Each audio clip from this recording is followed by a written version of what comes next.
Welcome to Comparative Law Session. I'm Adnan Mahmutovic, and in today's episode, I'll introduce you to 1. Basic definition of comparative law, 2. Historical development of comparative law, and 3. Why is it relevant to study comparative law at university today? So let's get started.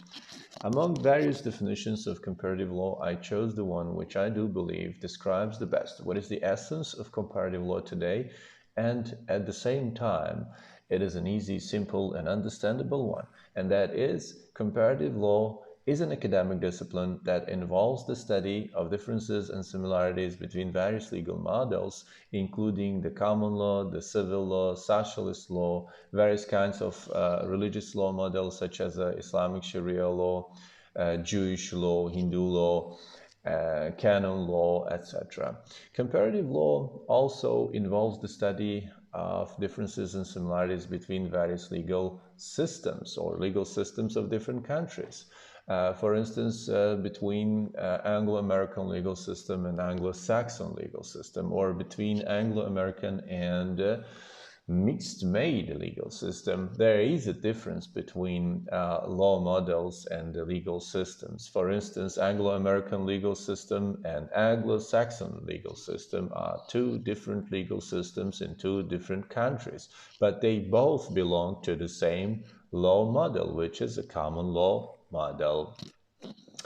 Before we continue on, let me to give you a little warning here. Be careful regarding the terminology, because terminology is quite rich in findings. With different authors, you will find different notions, different expressions. In addition to those mentioned, such as a legal model, legal system, you will find a legal family, even legal style, and many others. But don't worry.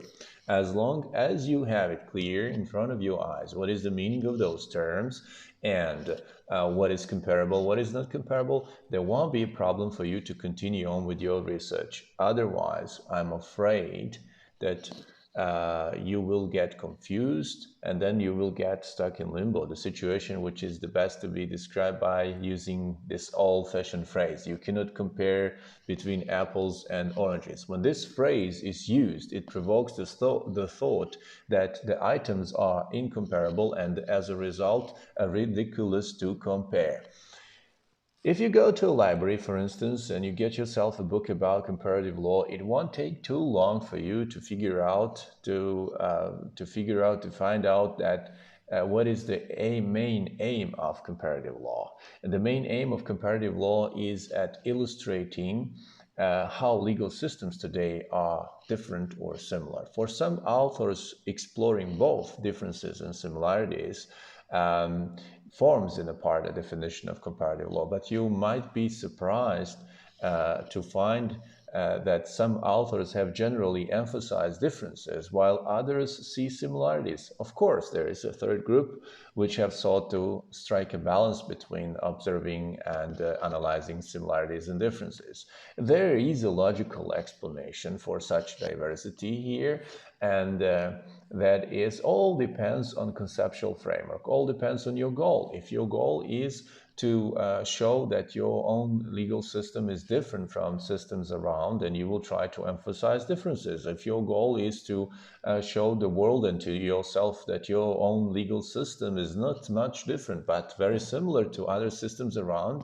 then you will try to emphasize similarities. So all depends on this specific perspective regarding the purpose of your research. Most of comparativists today, or most of comparative lawyers, agree on that comparative law is not a law in itself. It is not a positive legal system itself. It is not a body of rules and principles. For you who just started studying comparative law, this might be shocking. If comparative law is not a law in itself, if it is not a body of rules and principles, what is it? It is a specific method of law. It is a method. It is a method of law which describes, which analyzes, which compares between different legal systems. It is a way of looking at legal problems, legal institutions, and entire legal systems. By the use of this method, we can make some observations, we can gain insights which won't be possible to be done to one who limits his study to the law of single country. Comparative law appears to be essential for many reasons today. First of all, it is an academic discipline. There is academic curiosity here. We want to know about other legal systems in the world. But the greatest value, I would say, of comparative law is in understanding our own legal systems and then benefiting from benefiting from other legal systems by importing what we lack from them. That's why we say today that comparative law has gained in relevance, because it helps us to understand our own law and provides us solutions for legal issues which have become more and more, I would say, global today. And then here's a link, a very strong one, between comparative law and globalization. And that's why some authors say that that comparative law has become increasingly important in this trend towards globalization, increasingly important in this globalizing world. Comparison as a method is in the nature of all legal work. It is a fundamental element of legal research. But more importantly, I would say, it is it is a crucial element of human thought. Also, comparison is essential in improving and maintaining communication between different legal systems. It is a method of intellectual exchange, I would say. It contributes very much to what is called legal engineering, when you try to apply different solutions into your own legal systems. Comparative law, I would say, is a field which does not serve only academic curiosity.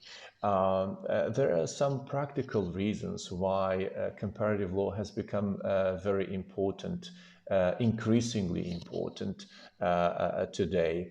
Other than providing a structured means of intellectual exchange, comparative law is also helpful in shaping foreign policies in different countries. But there are many other practical reasons as well. I will give you a simple example. If you are a businessman, for instance, you have some money in your pocket and you want to invest your money in certain country, you want to start up a business in certain country, before deciding to put which country you're going to put your money in, you will check up on the legal environment of business in that country.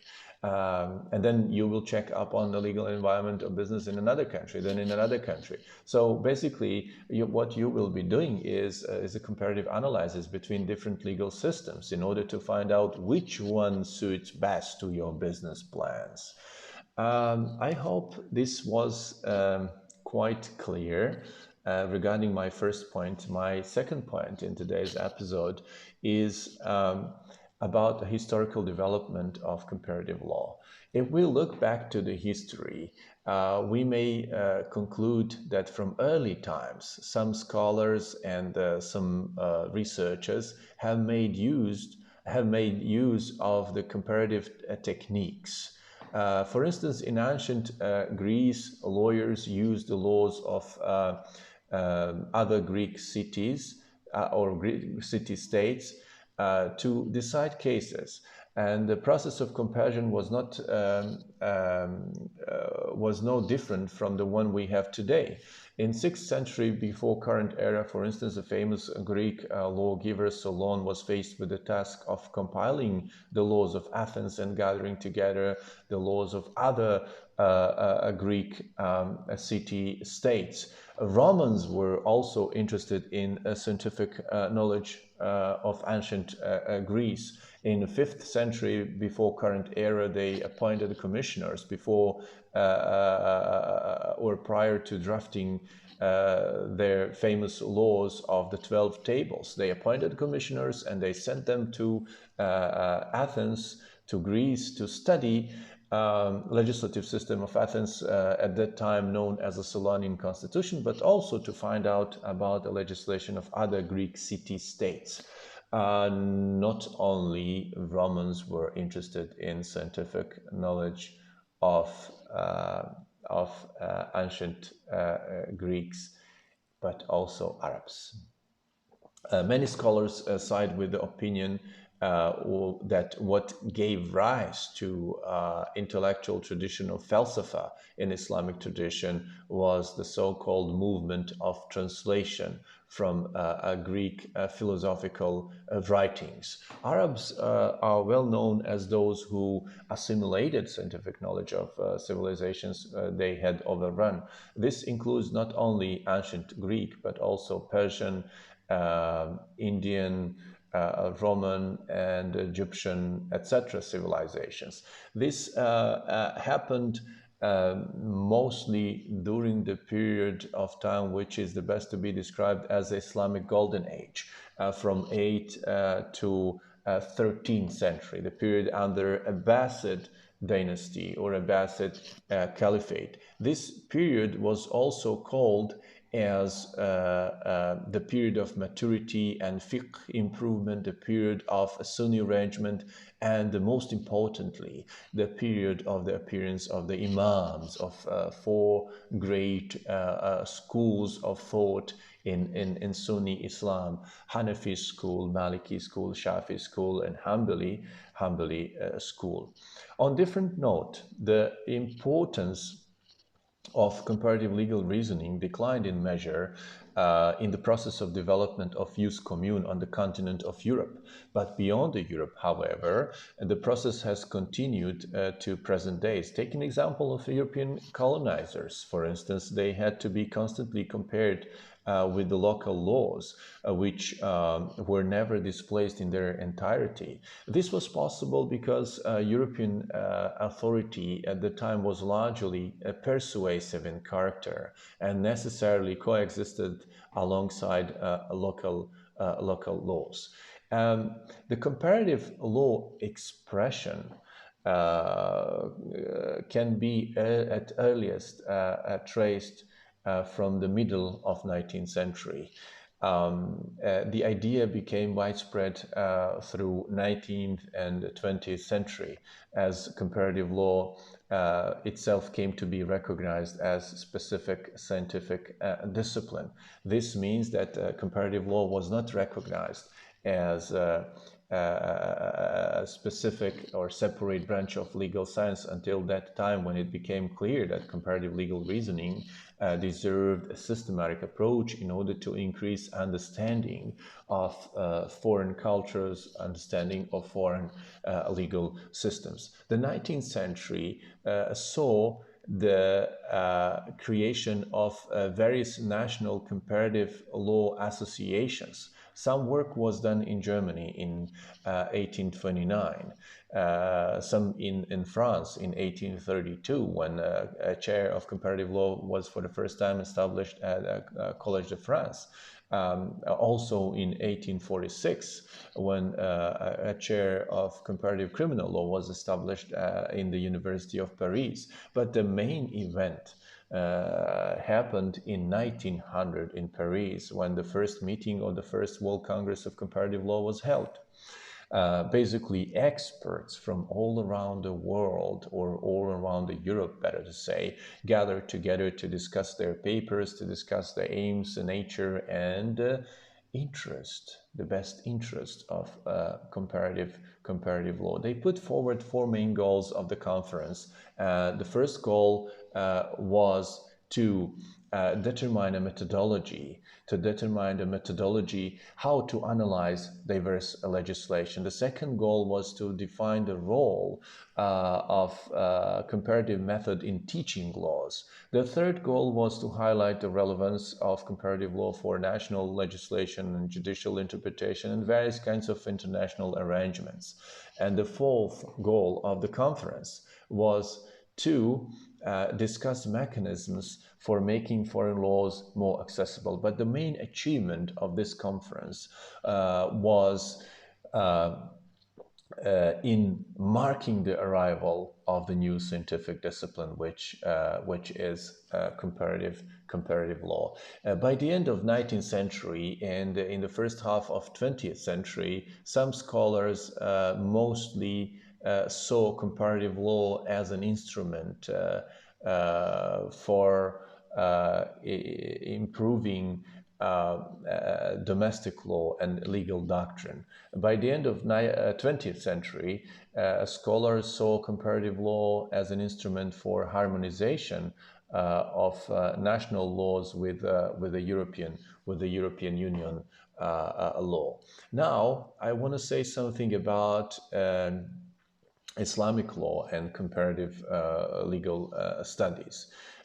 First of all, there is a discipline, newly established discipline called comparative Islamic studies. Comparative Islamic studies as a discipline aims to advance research on Islam through comparative methods. Islamic law, according to the majority of scholars today, has become the subject of comparative legal study. But from a conservative Islamic perspective, comparative legal reasoning may be looked upon with a considerable reservation.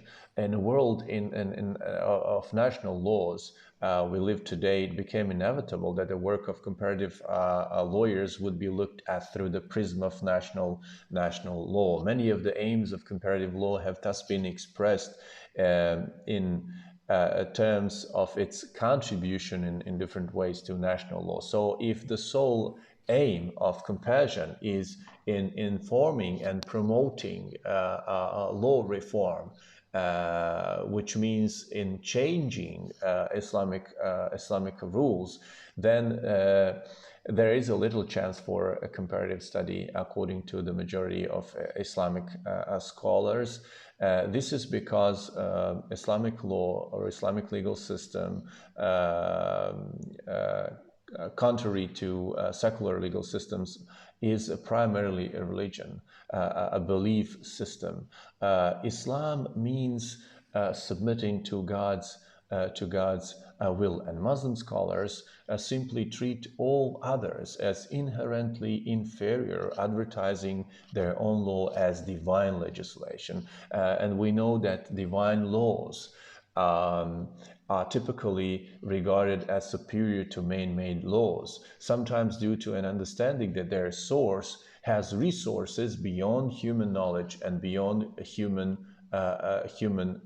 reason. Eventually, the compassion that may take place is aimed to promote and spread out the word of God, to spread out the word of Islam. And you will find a lot of Islamic scholars on YouTube or even satellite TV channels. They're doing exactly that by applying a comparative method. They're trying to spread out the word of Islam.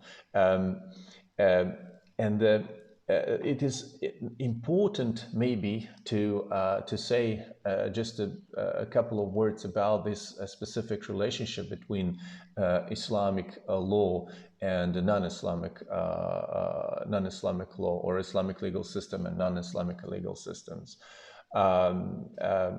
It is not the case that non-Islamic legal systems inspired Islamic law or caused some changes in Islamic legal system, as much as Islamic legal system has influenced, has inspired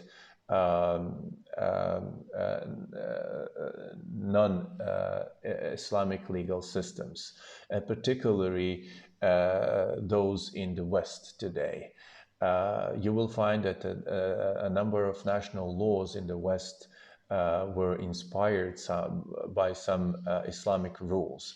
I can give you an example, but you will find many examples. For instance, in the literature, you may find very easily that some authors talk about the English trust was inspired by Islamic waqf, but also many others as well. Comparativists employ different methods depending on the purpose of their endeavor. For this reason, one can distinguish between two types of research in comparative law. One is called macro comparison, the other is called micro comparison. Macro comparison compares the spirit and style of different legal systems or different legal models, while micro comparison,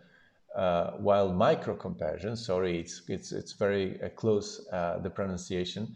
Micro comparison compares between different legal institutions within the same legal family.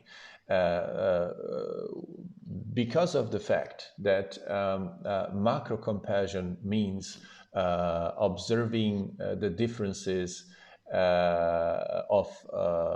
that exist between various legal systems in order to justify some innovations made in one country. Most of Islamic scholars are very much skeptical regarding a macro comparison, but they welcome micro comparison, which happens inside the Islamic legal system and which is today well known as a comparative fiqh. Basically, it is the comparison between four different legal schools in Sunni Islam: Hanafi, Maliki, Shafi, and Hanbali. However, even taking into account the reasons given by Islamic scholars, we cannot deny the existence of some positive effects. Looking beyond national borders for sure gives us more possible solutions for social and legal problems, and if such solutions are not against the guiding principles of Quran and Sunnah, they may be applicable. What we're looking for here is not to copy paste legal traditions of other countries, but to discuss innovative and practice tested solutions which might be applicable if they are not against, as I have said, the leading principles of Quran and Sunnah. They might be very helpful and applicable in the context of Islamic legal system. And my last point in today's session is titled as "Why is it relevant to study comparative law at the university today?" Hence, according to circumstances, there might be different aims and diverging reasons for studying different legal systems. There are both, I would say, theoretical and practical incentives for studying the legal systems of various nations. First, as I have said, there is academic curiosity. Comparative law is first and foremost academic discipline. We want to know how different legal systems function. But also, there is a practical interest here. From practical point of view, we live in a globalizing world, and today globalization seems to have become a cliche of our times. In globalizing world, geographical limitations have lost much of their plausibility. Internationalization has opened up a large market for comparativists, for comparative lawyers today. This does not affect only the national national law, but also whatever is subject of legal regulation. National companies, for instance, are not only competing with each other anymore, but also with other similar international and multinational corporations. The same could be said to national universities. The globalization process, simply to say, requires the legal practitioners to be educated in such a way as to make it easy to move across jurisdictions, across specializations, and to move across employment opportunities. Legal practitioners will not necessarily have one and the same employer throughout their legal career. In fact, legal practitioners